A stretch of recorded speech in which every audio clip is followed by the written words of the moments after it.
Welcome to Spaghetti on the Wall, where we throw ideas, see what sticks, and nurture those that do. I'm your host, Armando Leduc, an actor, entrepreneur, and coach, giving you insights that light up your world. We're here to explore the realms of business, marketing, and life, serving up a shot of inspiration with every episode. Ready to make ideas stick and grow them into something great? Let's dive in. Woo! Right. How are you? I am doing awesome. I'm excited to be here. I love that you're here. Kristen David on the show, the coach to the coaches. So we had a conversation ahead of what we're doing here, and I love the coaches to the coaches idea, right? Because coaching is so important, right? And then coaches also have coaches. Yeah. So, Well, it's also about sharing information, right? I mean, it's always easier to talk it through with somebody that's like already been there, done it, can say like, don't do this. It didn't work very well. Or if I did it again, I would do it this way. And we all are always forever students and learning and growing. And so it's not, as entrepreneurs, we're always expanding our horizons and conferring. So yeah. love it. So I love to use my podcast for selfish reasons. So I'm going to ask you questions that pertain to my problems. And then and then hopefully people will get whatever they want from it. But that's why I do my podcast and invite people like you, so I can be like, all right, I've got questions. So one of the things that you were talking about in our brief conversation before our show started was that you can help coaches sort of launch their coaching businesses. Mm-hmm. Is that correct? Yeah. So I am now moving into coaching, right? I'm moving into coaching people more on the content side of things, and how to overcome imposter syndrome, why podcasting is so important, how we use podcasting. It's a trifecta for us, right? Like it's our client journey, podcasting, and then like content that you're putting out to build your brand and authority and all of that. So as I'm moving into, I'm still doing the done for you stuff, right? Yeah. Like we're still a production company. We're still helping people, create videos and the whole nine, but I'm wanting to move into more of the strategy side on like how we've been able to implement our system and how we've been able to grow so that we can show other people how they can grow their companies. So with that being said, where would you start? Everything starts with just a little bit of planning, a little mapping it out, a little time frame always feels better because as entrepreneurs, we wish we could get it all done right away. And so give yourself a little grace, like, okay, I'm going to do this 7 days or 14 days sprint doing this part, and then I'll move to this part.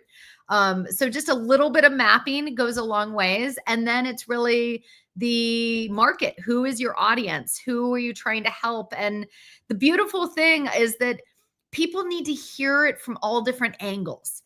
And I mean, like, I'm all about systems, right? And I'm all about like, I've got a whole chapter on podcasting, being a guest, all the systematic steps, the checklists, hosting and all the things you do, how to automate it, right? Like I can give that to one person and they kind of like, but then they'll go talk to you and they'll be like, oh, you're able to phrase it or put it in a way that it makes more sense. And then they come back and look at the procedure and they're like, oh, that makes sense now. Like the beautiful thing is there's so many people that need to hear it all different ways. And so, yes, to get started, map it out a little bit, think about that audience, and then cool, let's go test it. Let's like throw it out there. So one of the things that people often try is like, cool, let's do one-on-one coaching. Yay! Until you get too many of them. And then you're like, you got two options. One, you have to move to group coaching or some kind of a product or sell, course.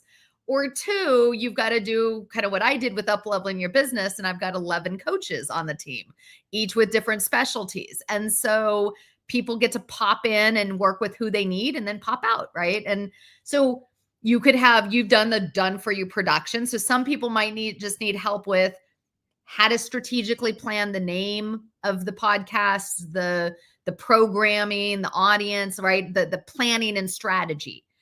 Another part of your coaching might be tactical planning. Here are the steps that you have to do. And here's how to automate, how to use a virtual or how to use a vendor, right? And then there's the accountability part of the coaching that is the, okay, you committed to this. Let's get it done. I love my boot. Like, I'm going to kick your butt and like, we're going to get this done and launch this baby, right? Yeah. Does that help a little bit with some different parts of how you could start attacking that coaching?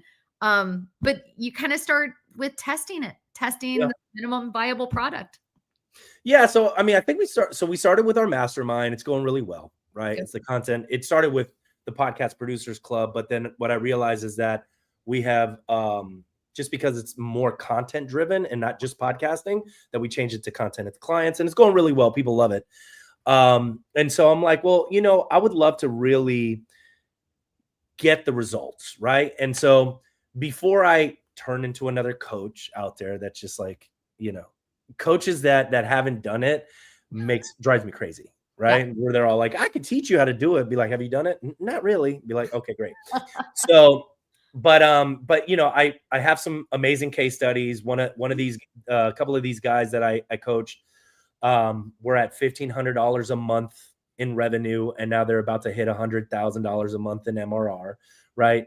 San Diego guys, Louder Media, if you're watching, Jeremiah and Brandon, and so I was like, I gotta make sure that I create the case studies first to make sure that what I'm teaching is actually tried and true and not just some theory, right?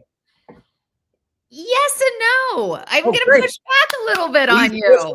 I'm going to push back. Like, this is part of like this whole like, imposter syndrome and right. Like, you can still be building the bicycle as you're riding it. You can be like, you can tell people like, I've watched this happen. I've done these 3 case studies, but this part is like, I've seen it, but this is what I've seen it go off the rails. Here's what I think. Like, you don't have to perfect it 20 times before you start coaching it. Like, you still have valuable content, valuable perspective.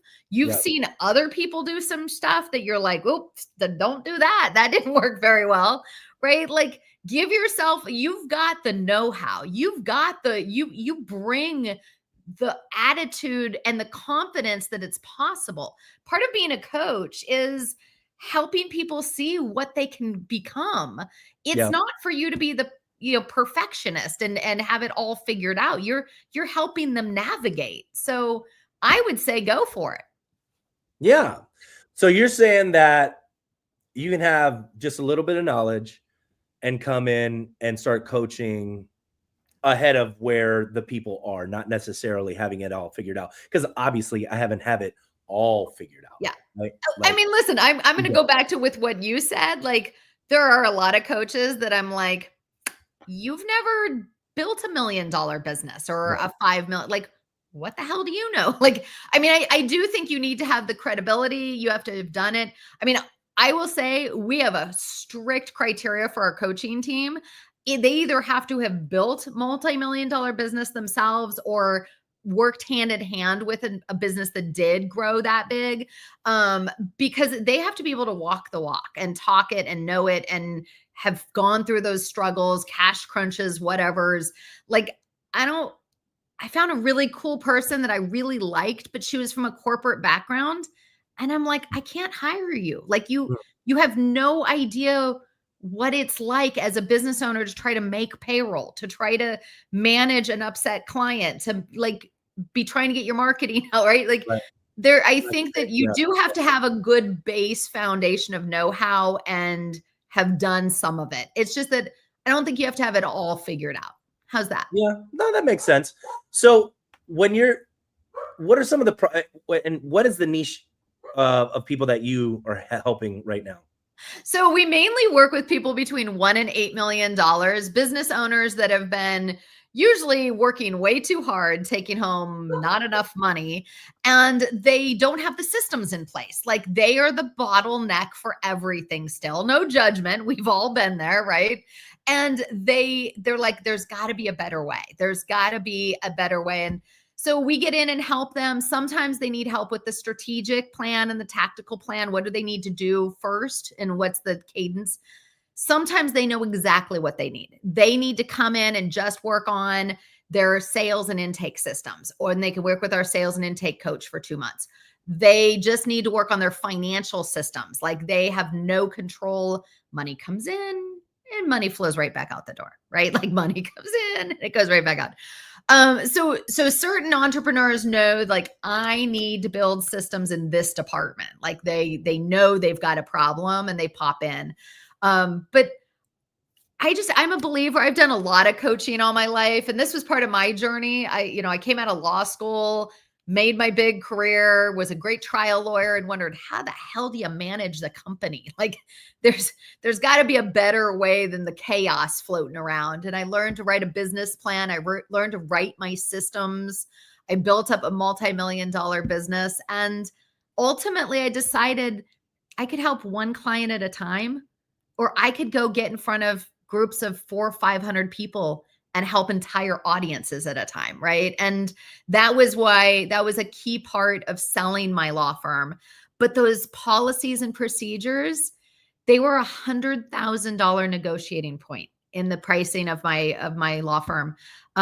It's what made the business turnkey, right? Short term, the systems make everything run better. People are happier. You're more productive and profitable. Long term, you've got an asset, and that's what I love. See people have the opportunity to spin out and do other things and sell their business. So the systems it's what transformed my life. It's what gave me back my freedom from 85 hours a week to like 30 hours a week. Yeah. So, it's getting out there, and I think we all want to help people in different ways. And so it's finding that niche and finding how we can like speak to bigger audiences and help more people. It's about helping more people at its base. Does that make sense? Yeah, 100%. When you're talking about the operations and the process, procedures, systems, are you using a like EOS, something that you came up with? So listen, a lot of our clients use EOS. A lot of them use quasi, different structures. It's really just a matter of documenting in a fashion, whether it's, a little bit of video for your audio video learners. It's written policies and procedures for your readers, writers. It's checklists for those that are logical. It's kinesthetic learners need the templates example, right? The systems are all these different things. It's documenting it and saying, this is how we want this to operate. And this is the cadence of weekly reports, monthly reports, whatever it is.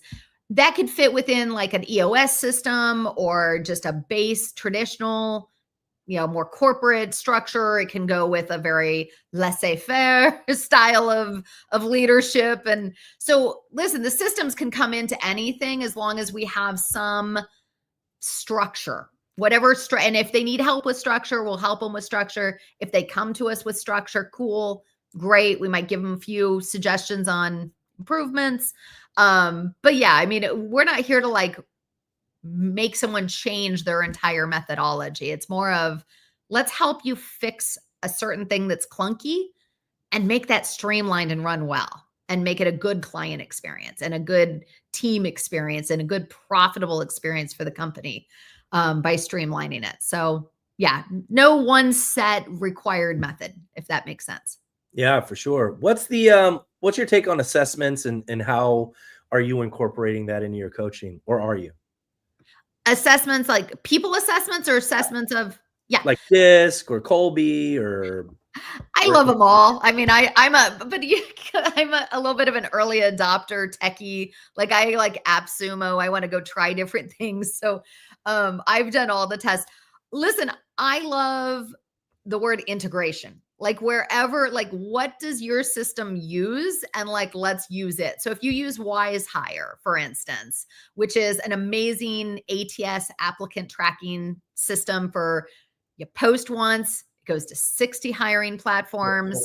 What's it called? Oh, WiseHire. I'll send you a link. It's great stuff. WiseHire. Yep. Right. We've got a whole hiring and onboarding boot camp where we, in 6 weeks, help you automate the whole hiring process, automate the onboarding university. But cool. You want something. So WiseHire, you post once. It sends the word, it posts to 60 platforms. It then has criteria and makes them do a disc. So based on like, so you can see personality based on, and then you could say they must have at least 10 years of experience in this, and they must be experts at Microsoft Office or whatever tech platform. So there's criteria. So only certain people come through the funnel. Right. And then from those that do apply, it then asks we automate it so that it engages. Oh, thank you so much for submitting your resume. While we go through this, tell us something that's not on your resume. So now the person, instead of getting like no response for 5 days, they got a response and they interact with you. Yeah. This is how we engage and start learning about this ideal team member. So we automate the whole process all the way through to like, they schedule their own appointment after the interview. Hey, we loved getting to know you better. Our next step is to check references. Please tell your references that we'll be calling. If one of them is on vacation, please send us a new one so that we don't waste any time trying to hunt down someone that's out of the country. Like you're engaging the process, right? But we automate.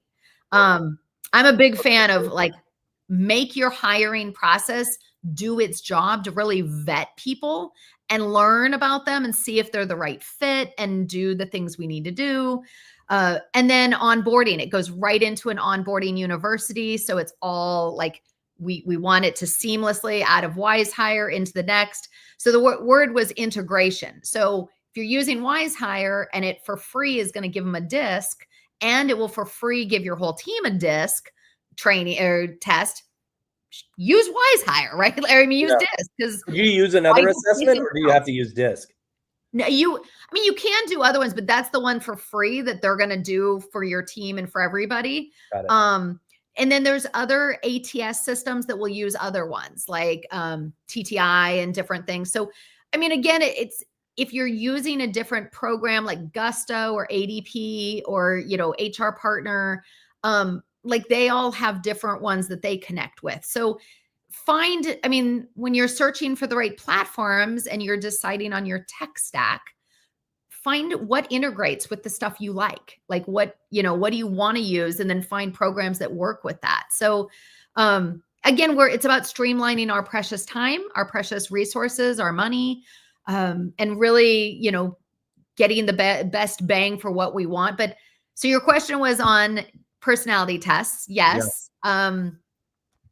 I'm a big fan in that it helps me better understand how they're going to fit in with the culture I already have, how they're going to fit in based on the job description and the type of tasks they need to do.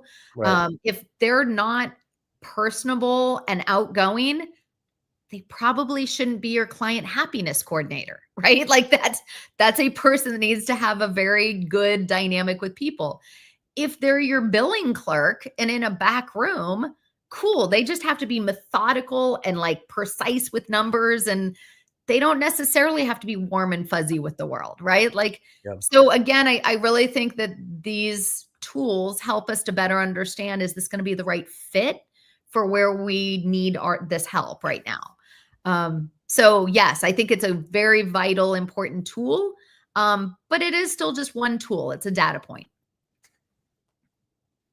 So you could, and I had Cameron Harold on last week, and we were talking about how he uses like a 2-minute video to have them send it in. But for somebody that you're talking about that loves to be in the background, sending a 2-minute video isn't probably going to be the best thing.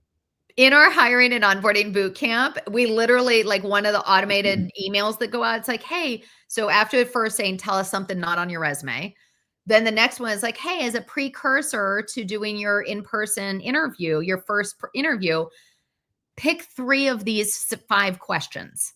And one of them could be, record a 2-minute video and tell us about yourself. Another one could be, tell us about a recent book or movie you watched and why did you love it so much? Another one could be, tell us how you like to stay organized each day, right? Like, and somebody that doesn't like being on a camera, and right, they're going to pick other things on the list, right? So but that also is a little bit of a data point of like, okay, interesting. They chose these 3. Okay. Not right, not wrong, just an interesting data point, right? Right. But yeah, we want to allow people to live in their zone of genius and not get fearful because we're forcing them into just one thing. So But you are using the videos as a hiring method. yeah, it What's tells us a lot about a person. How of the amount of applicants that apply, how many does that like weed out? Oh, a ton. Yeah. So, I mean, it depends on the position. Like we just on average, we have about 13 people a month reach out and ask to come work for us as a company. Wow. So we've got a pretty good pipeline of people constantly referring us good people. I think the last coach we hired, which was a CFO financial controls coach, like high level financial controls coach to work with our like $4, $5, $6 million business owners. We went through 23 applicants before it narrowed to him. So we have a whole Asana vetting process. They have to go in and watch things. They have to answer questions. They have to get to know some of our materials, see if we're consistent. We call it the let's dance, right? Before you get married, you better dance a little bit, see if you're the right fit. And I will tell you, a whole bunch of people weed out. I mean, they self-select out. I've had people be, Kristen, you use the word profit way too much. I can't work there. Glad we learned this now, like before I hired you. Yeah. Right? Like everybody's got their little nuances and there's a tap out button. There's a couple of red light, wait 24 hours, tell us if you think this is still the right fit. If not, you can tap out. We can still be friends. No worries. People tap out of phase 1 and 2 all the time. Cool. Like Navy SEALs. It's all automated, so I didn't have to spend a lot of time, but that's them self-selecting. It's not the right fit. And yeah, so we definitely vet through a lot of people just to make sure that it's a lot of energy to onboard people, right? Like there is a lot, and there's a huge cost to bringing the wrong person on board and then having to clean up the problems and start over. And so you definitely want to spend some good amount of time on vetting and doing all the proper elements. So yeah. Yeah, that makes sense. Give me a story about some people that you've helped and sort of the growth that you've seen with them. Oh la la. So there are so many, but and we were talking pre-show about one of my favorite people that I helped her map her first visual business plan from how to go from 15,000 a month to how she was going to get to $1 million. And now she's well over 10 million. I have another client that's one of my favorite. It actually kind of gives me goosebumps thinking about it. She came to us right before COVID. She was just under $1 million and doing way too much herself. And it just was not like things weren't working well. People didn't have clarity on what they needed to be doing. One guy just wasn't working at all. Pretty much needed to be fired. And we started reworking the plan and building that out. And then COVID hit. So it was like back to the whiteboards and rework the plan and see what's going on. And she got up to about 8 million and then intentionally came back down to about 5. Now she's going to intentionally grow back up a little bit more, but sometimes when you grow fast, the systems don't always build out as smoothly. There's some directions we didn't realize that like we don't want to go into. And so it's kind of normal between that 4 to 8 million range. People kind of have a hiccup and a backpedal. Over 8 million, 8 to 10. So I've got about 30 clients over 10 million that we work with. The biggest one is 72 million. They're a fun group.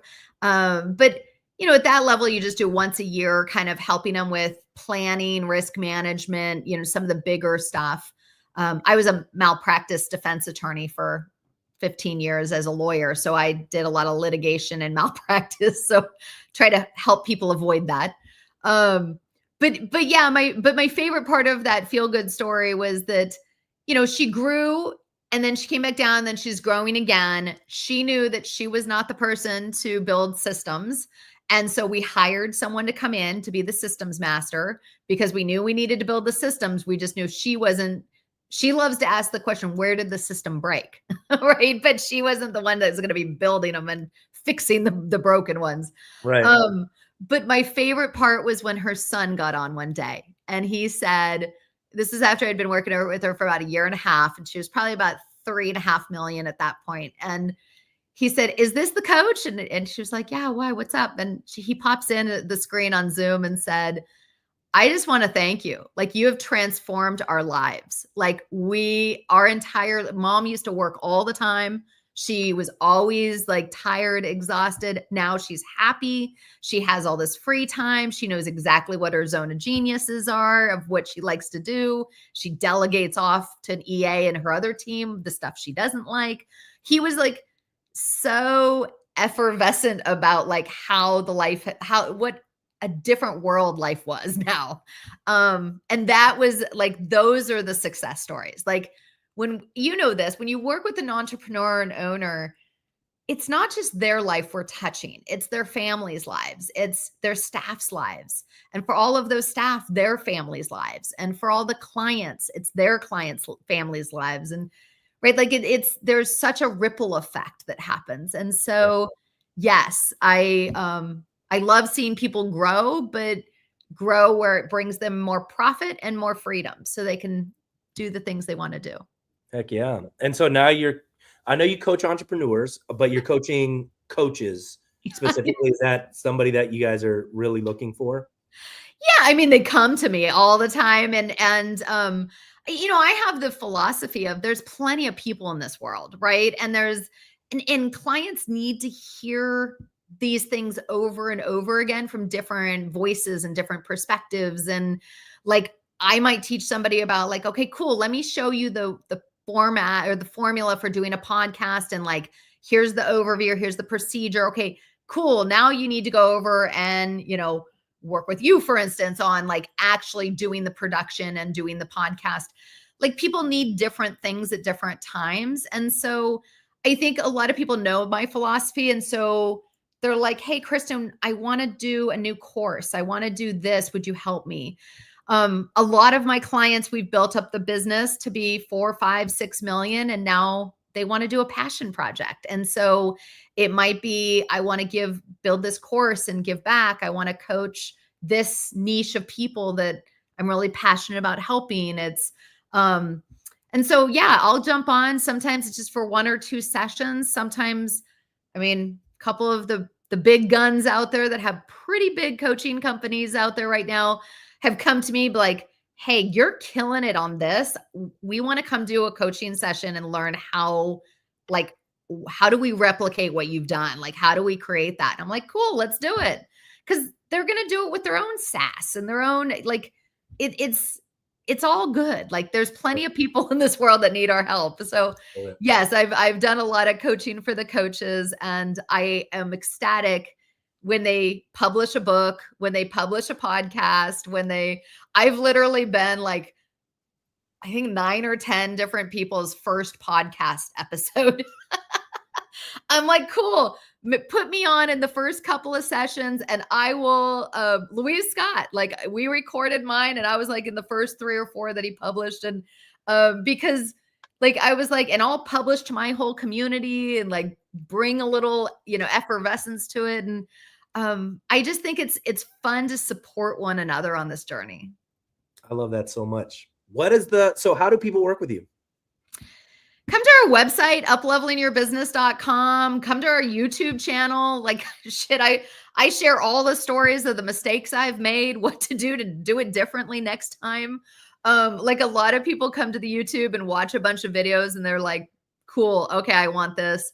A lot of people, interesting story. You'll enjoy this one. Between 1 a.m. in the morning and 4 a.m. in the morning, our most popular content that gets purchased, because we have the coaching company for one-on-one help, but we sell systems packages by department or by position. Cool. The 2 most popular between 1 a.m. and 4 a.m. is the financial systems manual and how to hire, onboard, and work with a bookkeeper. Billing clerk comes in a close third on that. But clearly at 1 a.m, people are like, finances are on their mind and they're like, I need a billing clerk to collect that AR, or I have no control over my numbers. I need a financial control system. And so they go on, they buy the done for you, ready to go manual with all the templated spreadsheets and scripts and template emails and procedures. And then they love it. I mean, they're able to like learn and get the structure in and then just tweak it to maximize what they do. And so people can come on, and I just want them to learn some good biz nuggets and adapt just 1 or 2 things and implement it. Like just implement, folks. That's it. Well, Kristen, I really appreciate you being here. Learned a lot. Definitely going to look up Wise Hire. And and we'll be, obviously, I'm going to stay in touch with you. Yeah, I'm happy to help. And listen, I love what you're doing. Spaghetti on the Wall is such a fun, I mean, first, the name is just catching, right? Like it grabs people's attention. But I love that you're just letting people share some of the wins, the losses. I mean, listen, I have made so many mistakes in my career, and my goal is all about helping people not make as many mistakes as I made. I mean, I've built multiple $1 million businesses, and like you learn a lot, and you want to help others not make all those mistakes. No, you don't. I love it. I love what you're doing. Love that you're here. And I will definitely be in touch. And guys, if you guys are in need of a coach and wanting to up level the business, then hit up Kristen. Highly recommended. And I will see you guys on the next Spaghetti on the Wall, brought to you by Leduc Entertainment. For all of your production needs, hit us up, and we'll see y'all next time. Awesome. Thank you.